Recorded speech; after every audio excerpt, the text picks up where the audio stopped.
So today we're going to be talking about restringing acoustic guitars. I wanted to do this because this is something that as a guitar player, I'm like, oh, do I have to restring my guitar?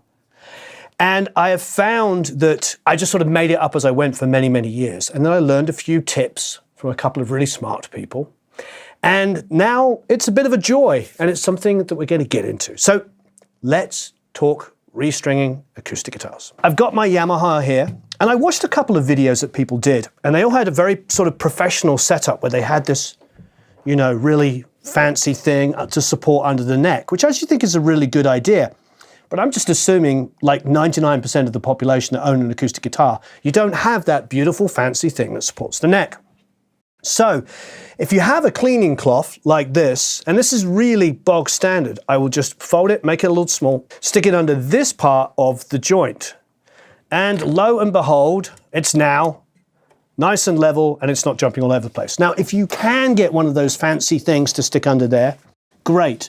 But the reality is like, I'm just trying to stop it from doing this, banging all over the place. Just put this little rag under here and off you go. You could also, you know, find a cushion or something and stick it under the neck. But honestly, this is the part I'm most concerned about. Like in a guitar case, this is at its weakest point.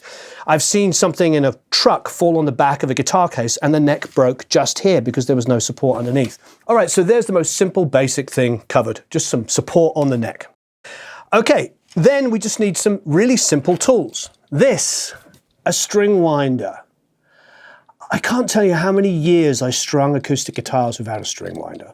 The string winder serves many, many purposes, not just winding strings, but there's a little dip here, and you're going to see any minute why that is an important tool to have. So string winder. Here's some good old-fashioned old clippers. In fact, old is an understatement. And as long as they close and will snip, these will be perfect. I find the small ones, you don't get enough tension. So just something a little bigger just to get in there and cut the strings. Of course, you will need a set of strings. In this instance, I've got some Ernie Ball lights. I'm going to put light strings on here. And quite frankly, a very important thing, some kind of guitar tuner. This one's an Ernie Ball Flex Tune, which I'm going to clip onto the headstock and tune with. And then last but no means least, believe it or not, a pencil. This is a tool that I will use on acoustic guitar restringing and also electric guitar restringing. And you'll get to see why we need this pencil. As you probably know, this is a graphite, and graphite nuts are quite expensive, and they put them in fancy guitars because they provide some lubrication and allow the strings to travel through the nut. So in a few minutes, you'll see me use this. So here's two fundamentally different ways of restringing a guitar. One approach is to remove all the strings off the guitar. And that's actually a really good idea if you want to clean up the guitar, you know, give it a good polish, maybe put some, you know, some oil on the fretboard. You can buy all the kits to do that. In fact, here's a kit here. This is the Dunlop System Guitar Fingerboard Kit. So I could use that. A lot of professional tuners, people that go on the road and tour with maybe 2 guitar players in a band with a rack of, you know, maybe 40 guitars, and they're changing strings either every night or every other night, they won't remove all of the strings. They will remove 1 or 2 strings at a time. And the logic for that is they're keeping the tension on the neck. Because this is it's a lot of tension. So if I cut all these strings off, even after slackening them, I'm going to reduce all of that tension. So you have to ask yourself, is this the time that you're going to clean up the guitar and give it a full polish? And if it is, of course, take it all off, clean the fretboard up, you know, clean the whole guitar, you know, make it beautiful. Or you can remove 1 at a time or 2 at a time and restring them.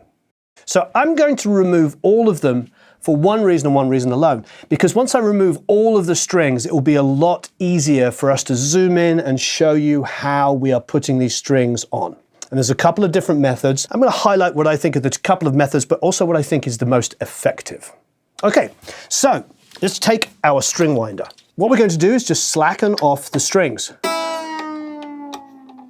That's a pretty good indicator if you're slackening off. Just play the string, turn it, and you know you're going in the right direction. I know that sounds like a really silly thing to say, but imagine if you didn't and you were turning it the wrong way and ping. That's quite a painful experience having a string snap, especially when you've got your face as close as I have.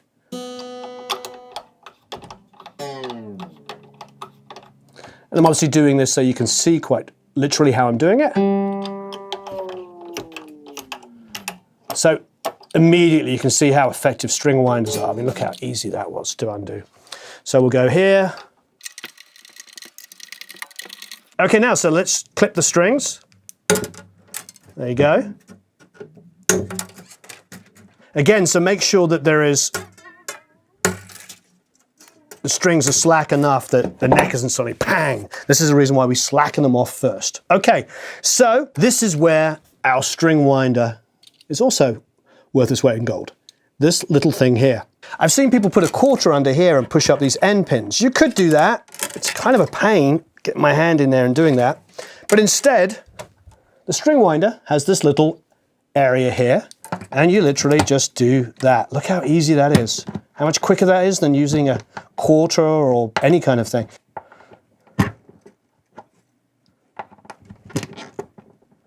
Really, really straightforward. Now, I suppose if you want to be pedantic, you could put these in order so you could go, so you know which ones came out from where. Probably wouldn't hurt. Obviously, pull out the strings as you're doing them. You don't want the string to fall inside. And yes, I have had that happen where the string has fallen inside and then it is a pain to get out. We've all had picks fall inside acoustic guitars. I probably have an acoustic guitar somewhere in this studio that has a pick currently in there. So that's quite all right. It's happened to the best of us. So I'm putting them in order. It's being a little pedantic. If you don't happen to do it, I'm sure you'll survive. Okay, so now we have all of those removed. So let's go here and do the same thing, just remove these. Be careful because, you know, I've had a string like, you know, get in the end of my left hand and then I'm trying to play. It's just not, that's not much fun. So be really super careful.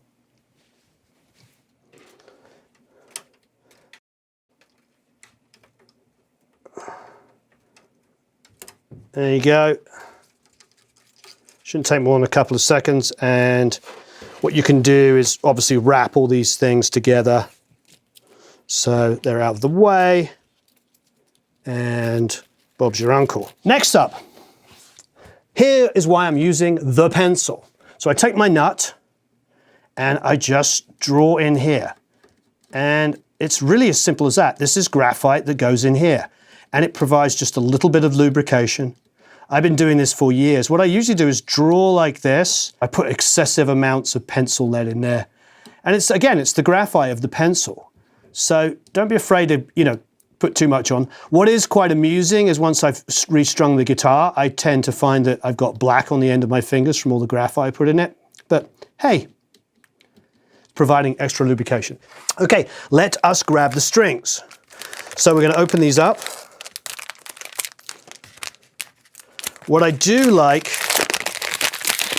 about these Ernie Ball strings, apart from liking the strings themselves, is that they come in paper packets. That might seem like a silly thing to say, but you're going to see why I like it. First of all, I like them to be separated, and I think that if you are brand new to playing acoustic guitar, you want your life to be easy. And if you're looking at color-coded strings and you're really new at this and it's the first time you've ever changed strings, there's nothing better than being in separate packets and seeing the sizes and knowing it goes big to small. One of the things that really confuses beginners, and definitely confused me when I first had to change strings on guitar, is when somebody was saying the low strings and the high strings.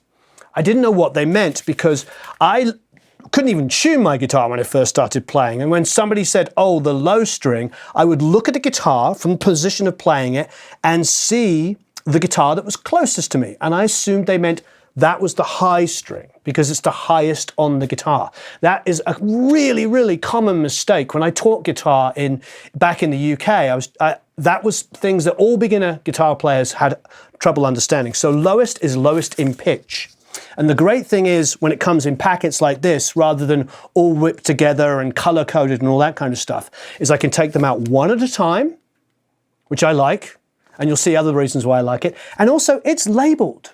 So the thickest string. So it's there you go, 52 you know, 42, 30, 22, 15, 11, so on and so forth. So no matter what I do, color coding or whatever, it's gonna be easy for me to figure out that this is the thickest string and the first one I put on.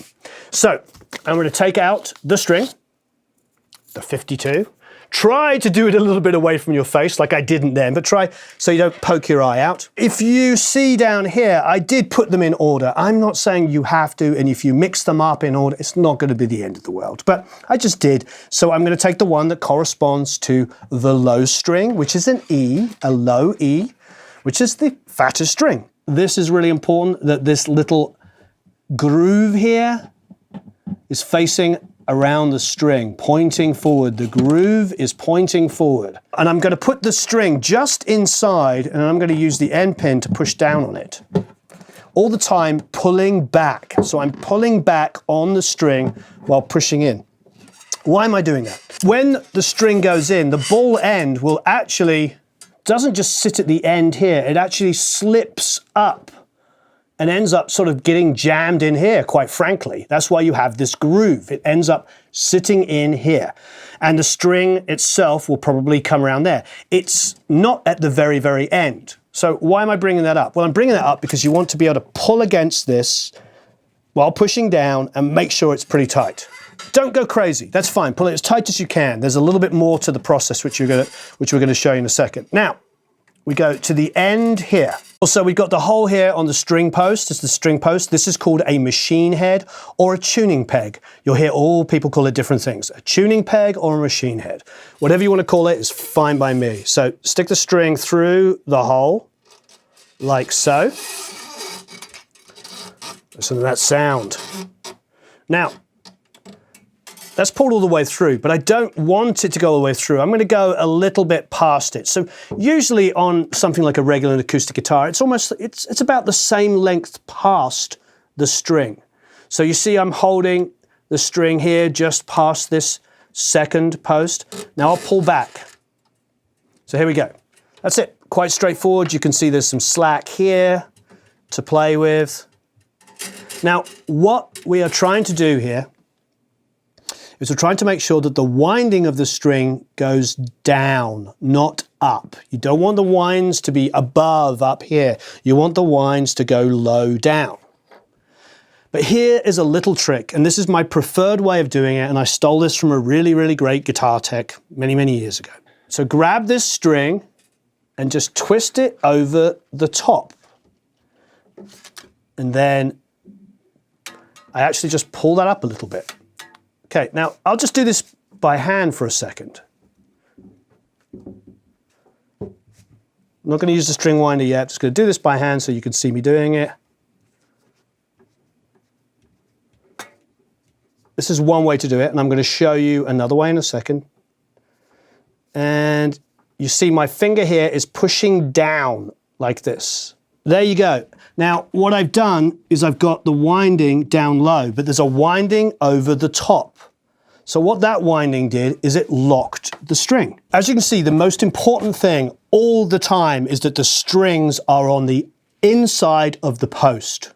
Inside of the post every single time. So when we're on this side here, they're also on the inside. So all of these strings are on the inside of the post, not the outside. So now there's one winding over the top and there's going to be one or two underneath, effectively locking the string. Remember though, we want the string to be wound low. Okay, so there's one done there. I'll take the clippers now and I'll just clip it fairly close so it doesn't poke in my eye, like such. Okay, let's grab a second string. We're going to the second largest number, which would be the 42 in this instance. We're back down this end and we're going to put this in again. Push that down, pull it up, like so. You can feel it went up a little bit. Come back to this end. Now this time I'm going to do it what might appear a little easier. But again, what I'm doing is I'm showing you the basic principle of locking this string in. So I'm going to go through. We'll get the same amount of slack, maybe a little bit more. Here you go, that's the amount of slack there. We'll pull it back So I let it go underneath.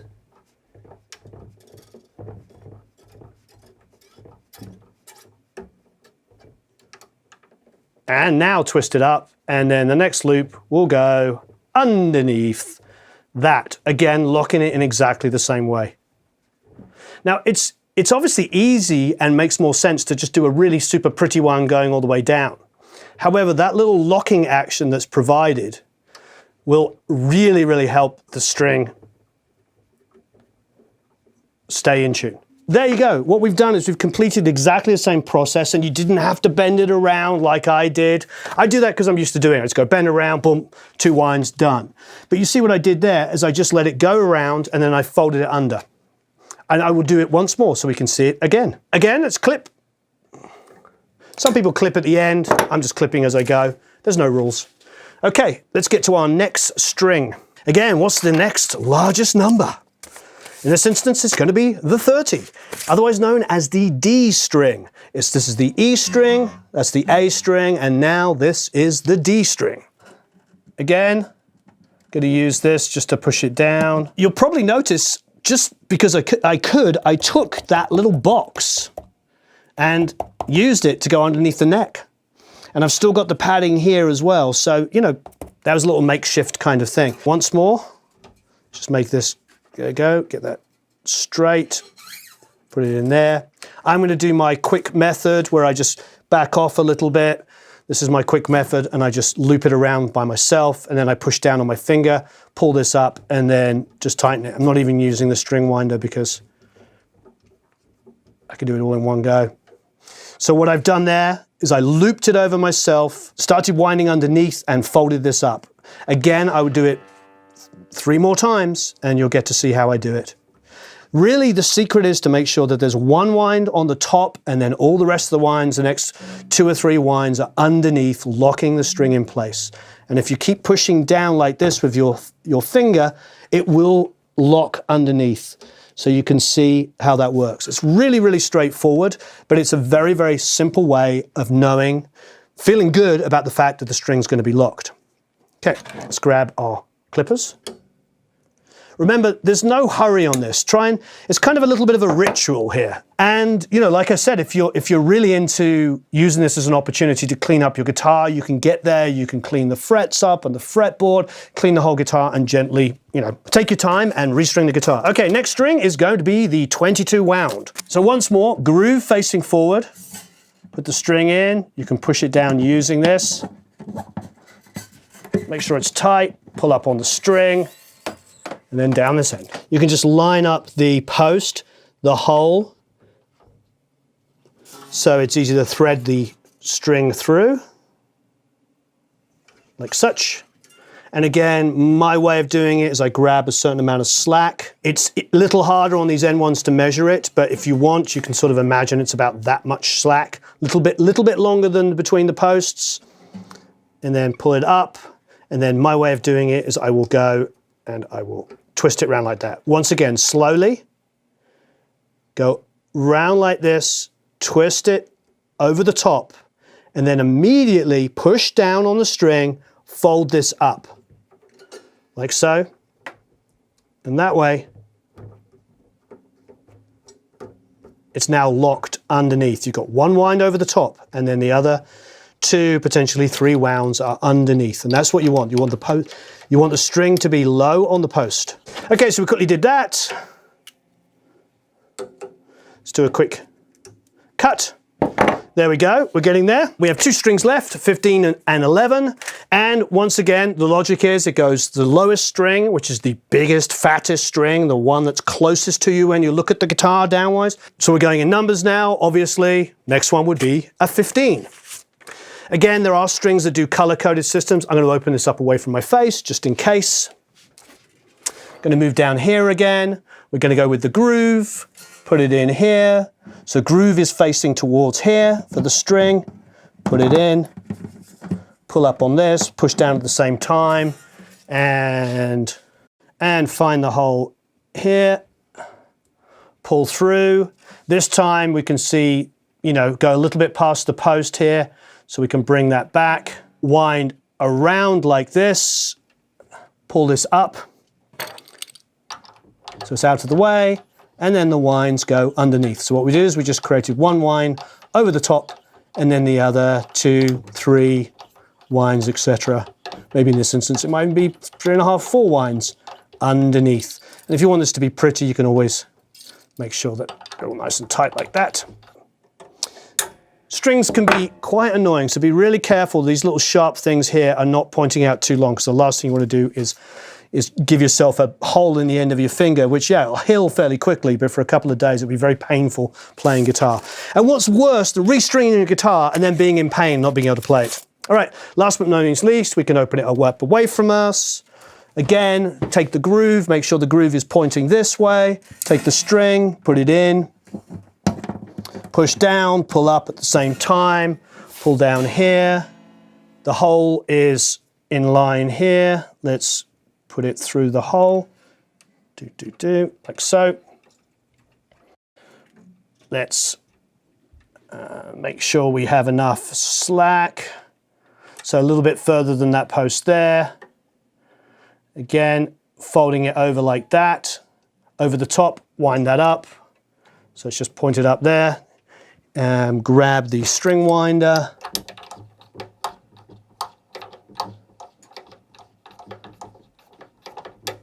I'm actually looking down there. I'm going to put a little bit more graphite in here. Pencil lead, just because I can. Won't harm to have too much. Worst thing that's going to happen is you're going to get some black on your fingers when you're playing, which is really not that big of a deal. Okay, there it is. Now that I've done all of this, here's a couple of little pro tips that I got from a really amazing guitar tech. First thing, we can just grab these strings and pull them a little tighter for tuning. So what we're doing is we're just kind of like, strings take a while to stretch in. But here's a good one. So what I'm going to do is I'm going to hop up here and sit down. Now obviously, it's not in any kind of tuning. It's in Z minor, Z minor. Okay, so I'm just going to go into the middle just for the heck of it. Tune up the G string.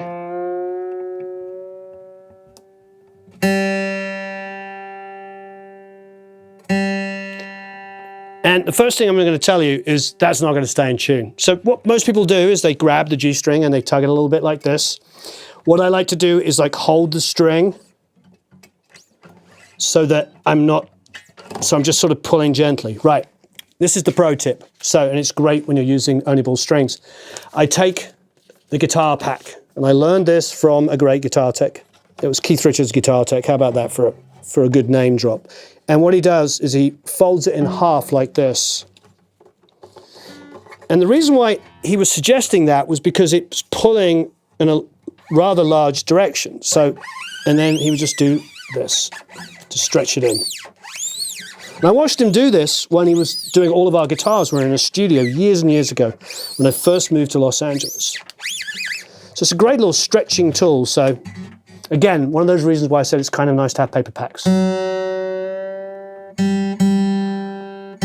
Now, just because I stretched it once doesn't mean it's going to be perfectly in tune. I can stretch it now physically with my hand like this. That's staying relatively in tune.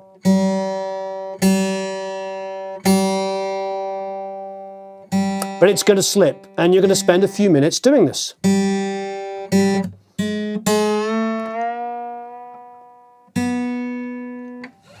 And that's okay. So just pull it. Don't go absolutely crazy and pull it like this, because, you know, you want to make sure that these end pins are all properly in. You know, double check while you're doing it, push them in, you know, come in here, tug it a little bit. So it's already slipped.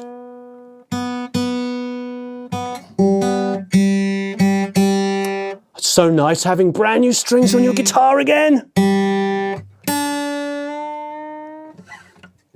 I always get nervous on the high E, on the top E here. You know, again, I'm checking the end pin, I'm pulling it a little bit. I'll grab the guitar tech trick and just kind of pull it along a little bit evenly.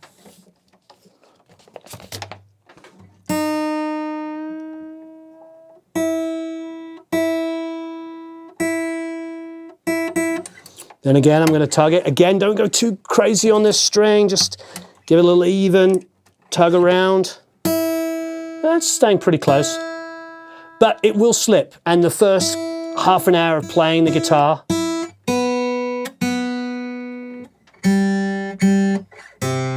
go to the D. Quite often I'll do this. I'll tighten it and pull on it as well. There you go. Again, check those end pins. I've done it before where I'm pulling on it and string just flies out here because it wasn't in properly. So just, you know, check that a little bit.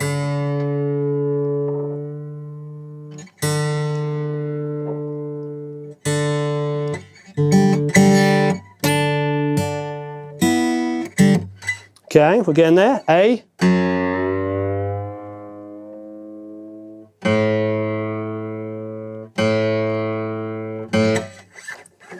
Now, you heard it was in an A. Now I'm going to pull it, tug it a little bit.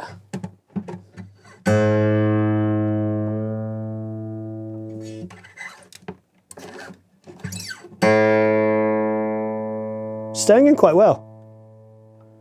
Last but no means least, the E.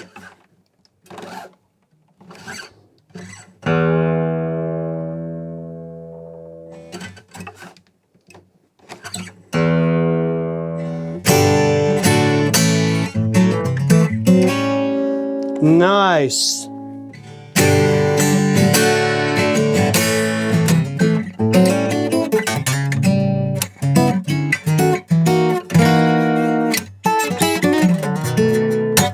There it is, one restrung acoustic. Now it will probably slip a little bit more.